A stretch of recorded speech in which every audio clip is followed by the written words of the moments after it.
It's unprecedented. A CM is protesting for the past 28 hours or so at an LG's house. It is unusual.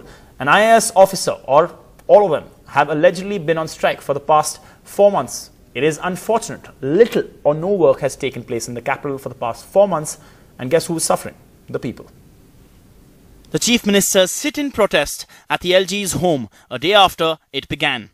Mr. Kejriwal, his deputy, Manish Sisodia, Labour Minister Gopal Rai and Health Minister Satyendra Jain met Mr. Baijal at 5:30 p.m. yesterday, and since then they stayed put there. The meeting room turned into a makeshift bedroom. The Chief Minister making it a battle for every Delhiite, while alleging that the Prime Minister's office is behind the standoff. तो हम यहाँ बैठे हैं, अपने लिए नहीं बैठे, आप लोगों के लिए बैठे हैं, दिल्ली के लोगों के लिए बैठे हैं, दिल्ली के लोगों के स्कूल, अस्पताल, कॉलेज, मोहल्ला क्लिनिक, सड़क, पानी, बिजली, इसके लिए बैठे हैं ताकि दिल्ली की जनता को सुविधाएं मिल सके. One of the ministers accompanying Mr. Kejriwal even went on a hunger strike today. आज जो आपने एलजी हाउस में जो बदतमीजी करके आपने नाटक किया है, ये पूर्ण राज्य के दर्जे का मांगने का तरीका है. जनता के लिए तो कोई लड़ नहीं रहा. ये लोग तो अपने लिए लड़ रहे हैं, अपनी ताकत के लिए लड़ रहे हैं, अपनी पावर बढ़ाई जाए उसके लिए लड़ रहे हैं. जनता के लिए कौन लड़ रहा है? At the heart of the stalemate is the alleged 4-month strike by IAS officers. They have been boycotting meetings since Chief Secretary Anshu Prakash alleged in February that he was assaulted by AAP lawmakers during a meeting at the Chief Minister's home. Team Kejriwal says the LG did precious little to end the strike. The officers deny a strike, but NDTV has learnt they are skipping certain meetings, not taking ministers' calls and insisting only an apology from the Chief Minister to their boss will do. Whatever the end of this impasse, recent incidents indicate that the battle of attrition, the political feud flaming in Delhi, is likely to continue. The people of Delhi, perhaps all too familiar with the Aam Aadmi Party's dharna politics, but they are certainly caught in the crossfire. The big question is, will they join these protests, which clearly lack numbers right now, or will they ignore it? In New Delhi, Amitoj Singh for NDTV. All right, let's get right into it. Aatishi Malena, the spokesperson of the Aam Aadmi Party, and Aarti Mehra of the BJP joining us. Thanks so much, both of you. Interestingly, the members of the IAS Association of India are not speaking on camera. So let me just start with Aatishi, and I just want to understand how long will all of this continue? What's happened has happened. My question is, this has become political, and the CM at some point could have to do something to end this impasse in the interest of running whatever little you claim the government is. Then what? I think, Amitoj, this incident of the CM on a sit-in dharna inside the LG's office has come when no other resort has been left to the Aam Aadmi Party.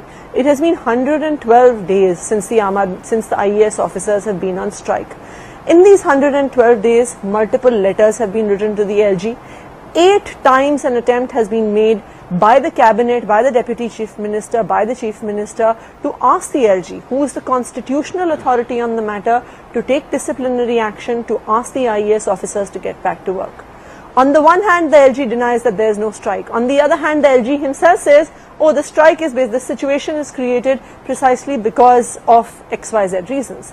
It is very clear to everyone who can see what is going on. The IAS officers have the backing not just of the Lieutenant Governor, but clearly of the Prime Minister himself.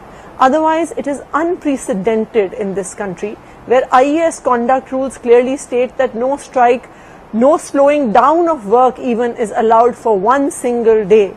For IAS officers to be on strike for 112 days and to themselves proclaim in a press release that we are not going to any meetings called by ministers. So when the PWD minister calls for a meeting to review the process of desilting of the nalas of Delhi, the officers don't turn up. In the past 2 months, only 50 out of the 200 nalas have been desilted.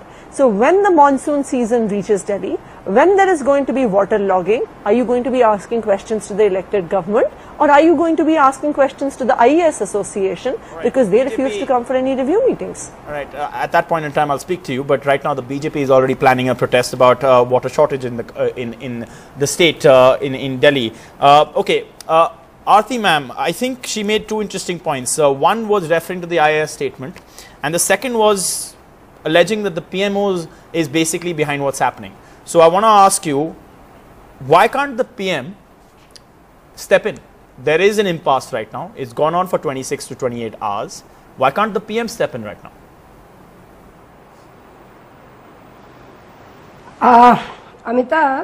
Amitosh, let me state it very clearly. Aap Aadmi Party has failed miserably. And you see, this is all their diversionary tactics. They want to divert the whole issue. You see, Delhi officers are not on strike. They are working optimally. Yes, Atishiri, this is see how unprecedented situation is that the Chief Minister of Delhi and his MLAs being inquired for the physical assault on Chief Secretary. Like what a situation. It's such a great concern. Now you see, they are shielding away since they know that Delhi Jal Board and Mohalla clinics are under investigation.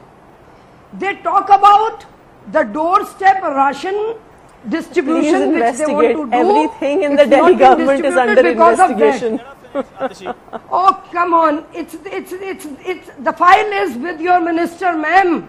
The file is with Imran for last 3 months. And Aarti ma'am, I don't want to get into into this. I think I asked you a very simple question. It's all sensations. I can't state it any simpler. Ma'am, I just want to ask you, why can't the PM step in? That's the question I asked. Can you answer that? No, you see, PM. But the point is, Amitabh, this is not PM subject. Lieutenant Governor is there, our Home Minister is there, and you see, the point is, they are the Dharna Pradarshan party. Initially, it used to be on the road. Today, it's in the air condition and on the sofa sets. Like it's a matter of such great concern. They have failed, and they are, trying to hide all. You see, they can't fulfill the promises. You can't right now say that it's only the Aam Aadmi Party. The LG has not been able to find a solution to this situation. So somebody has to step in, and there's perhaps nobody better placed than the Prime Minister to step in. Anyway, let's leave that at where it is. I just want to actually ask you a question. They behave in such a manner. Yeah, I want to ask you a question specifically about the statement that the IAS officers released, and I just want to read this out. It actually says out here, it is unfortunate that the CM and the ministers are making unwarranted and baseless allegations that IAS officers are on strike. So they are saying that these are allegations that IAS officers are on strike. That's very clear out here. But after that, they go on in the line next to that. They say, however, the officers are not attending routine meetings called by the ministers. Isn't that the same thing as a strike, ma'am? Aarti ma'am. Officers are working. You see, if you misbehave so much that, you see, there is a physical assault on their chief, on the senior boss. You see, how you want to, you see, this is not there has to be, everything should go in hand there is something called working with the coordination. They talk about the statehood, the full statehood. None of the central government, you see, in the past also, Mr. Arvind Kejriwal is a IRS officer. Point taken. Aatishi, and he very well knew that Delhi does not have a full statehood. Okay. So when we don't have a full statehood, there are certain restrictions.